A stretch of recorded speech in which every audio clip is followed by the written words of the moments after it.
What was I guess how long did it take to get this facility up and running to where it is now, where it's functional and operational now?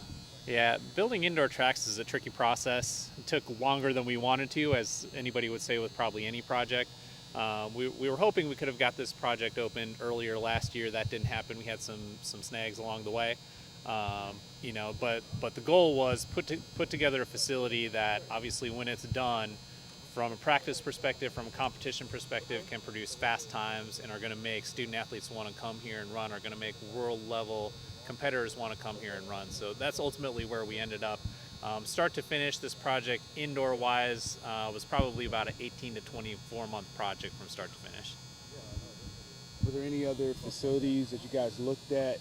I guess to compare it to, like, did you go to any campuses of like, okay, I think we can do this? Or I guess how'd you come like maybe this design?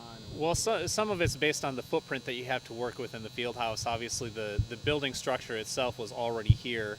It's a big enough building, but in order to get all the components you wanted in terms of having multiple pole vault runways, having warm-up lanes, having two throws areas, some of that dictated in terms of the actual space that we had to utilize.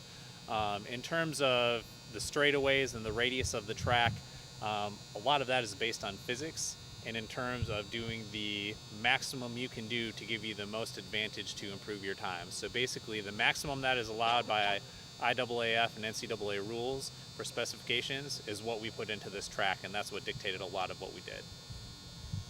For you, what's the most rewarding part about being here? It's done now. I think Coach Tanner talks about all the time trying to put our teams in a position to compete and to compete at the highest level. And when you look across the SEC, there's really only two other institutions that have a facility that's anything like this.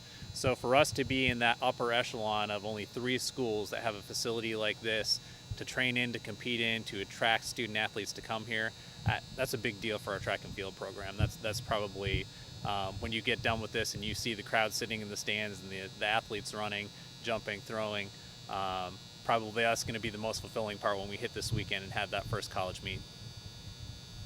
When I know it's considered the fastest track, what does that mean when it's faster track? Like what goes into that when you guys can say that? So if you're looking, if I go track geek, it's really based on the angle of the bank and the radius of the turn. So the wider the turn is and the steeper the bank, typically the faster times that you can run. And you'll see that as we start getting some of the top college athletes in the country into this facility. If you start looking at times and the tracks on which student athletes have run those times, you'll see a high percentage. I'm confident you'll see a high percentage that will be run in this facility.